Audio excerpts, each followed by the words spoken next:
Imagine a book so ancient that its pages have weathered the storms of centuries. Yet its words still resonate with the human condition. A book that challenges, comforts, and confounds, offering no easy answers, but a profound dialogue about the nature of life, suffering, and the divine. This is the essence of the wisdom literature found in the Old Testament, particularly in the books of Proverbs, Job, and Ecclesiastes. These texts are not just ancient religious writings. They are a mirror to the human soul, reflecting the timeless struggles and questions that have haunted humanity since the dawn of civilization. At first glance, the wisdom books might seem like collections of moral maxims and philosophical musings, but they are far more complex. They are a testament to the deep intellectual and spiritual ferment of the ancient Near East, a region where the boundaries between the divine and the human were often blurred. These texts invite us to engage in a profound dialogue about the nature of the world and our place in it. A dialogue that is as relevant today as it was thousands of years ago. Proverbs, the most accessible of the wisdom books, is a collection of sayings and teachings that offer practical advice for living a good and virtuous life. Unlike the more overtly theological texts, Proverbs is grounded in the everyday experiences of people. It speaks in the language of the common folk, offering guidance on topics such as honesty, diligence, and the importance of wise counsel. The book is attributed to King Solomon, renowned for his wisdom, but it is likely a compilation of sayings from various sources, including both royal scribes and folk wisdom. At its core, Proverbs is about the pursuit of wisdom, which is personified as a woman who calls out to all who will listen. Wisdom is not just a set of rules or a collection of knowledge. It is a way of life that involves understanding the world and acting with integrity. The book emphasizes the importance of fearing the Lord, which is seen as the beginning of wisdom. This fear is not a terror of a vengeful deity, but a deep reverence for the divine, a recognition of the order and purpose in the universe. Yet, Proverbs is not without its contradictions. It acknowledges that life is not always fair, that the righteous can suffer and the wicked can prosper. This tension sets the stage for the more complex explorations found in Job and Ecclesiastes. If Proverbs provides a foundation of common sense and moral guidance, Job delves into the darker and more challenging aspects of the human experience. The book of Job is a profound exploration of the problem of suffering, a question that has puzzled philosophers and theologians for millennia. The story begins with a wealthy and righteous man, Job, who loses everything: his wealth, his children, and his health. His friends, Eliphaz, Bildad, and Zophar, try to offer comfort and explanations, but their words only deepen Job's anguish. The friends propose various reasons for Job's suffering, all of which align with the general tenor of Proverbs. They suggest that Job must have sinned, that he is being tested, or that his sufferings will be short-lived and followed by restoration. But Job rejects these explanations, insisting on his innocence and demanding an answer from God. The book is a dialogue, almost like a Greek tragedy, where each character presents their views without directly addressing the others, creating a sense of isolation and despair. The climax of the book is God's appearance, where he challenges Job's understanding of the world and his place in it.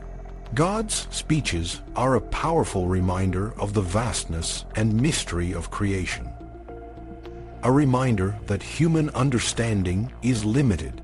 Yet, despite the overwhelming display of divine power, God also acknowledges that Job has spoken what is right and restores him to health and prosperity.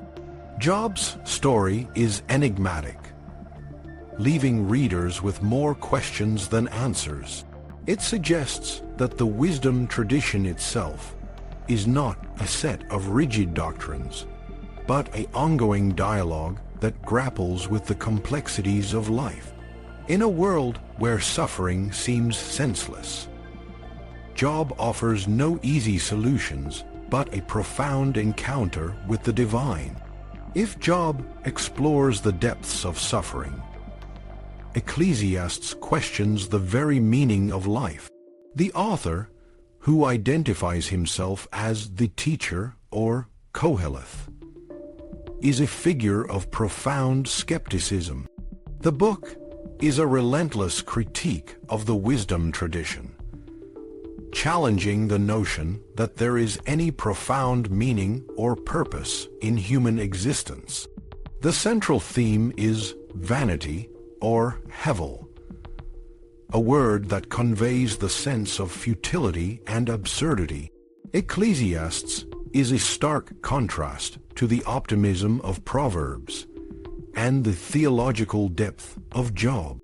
It suggests that all human endeavors, whether in the pursuit of knowledge, wealth, or pleasure, ultimately amount to nothing. The famous passage about the seasons of life, often cited as a source of comfort, is in fact an illustration of the inevitability of pointless events. The book is a series of observations and reflections, often drawing on common proverbs, but recontextualizing them to highlight the futility of human striving. Despite its pessimism, Ecclesiastes offers a form of contentment. The author suggests that the best approach to life is to accept its limitations and enjoy the moments of pleasure that come our way. The book ends with an editorial addition that attempts to bring its teachings back into line with biblical orthodoxy. But for most readers, this comes too late. The profound skepticism of Ecclesiastes has already left its mark, inviting us to reflect on the nature of life and our place in the world. A later development in the wisdom tradition is the personification of wisdom, a concept that would have significant implications for later religious thought. In the older portions of Proverbs, wisdom is an abstract noun, but in later passages, it is personified as a being, almost like a goddess. Wisdom is depicted as a figure who calls out to humanity, offering guidance and protection. She is present at the creation of the world, working alongside God as a master worker, and she delights in the human race. This personification of wisdom has roots in the broader ancient Near Eastern context, where similar concepts, such as the Egyptian goddess Mat, represented the principle of moral order. In Israel, however, wisdom was never worshipped as a deity. Instead, she is seen as a manifestation of God's wisdom, a guide for those who seek to live a righteous life. In later texts, such as the Wisdom of Solomon, personified wisdom becomes even more prominent. She is depicted as the agent of God in the history of the world, guiding the lives of the righteous and protecting them from harm.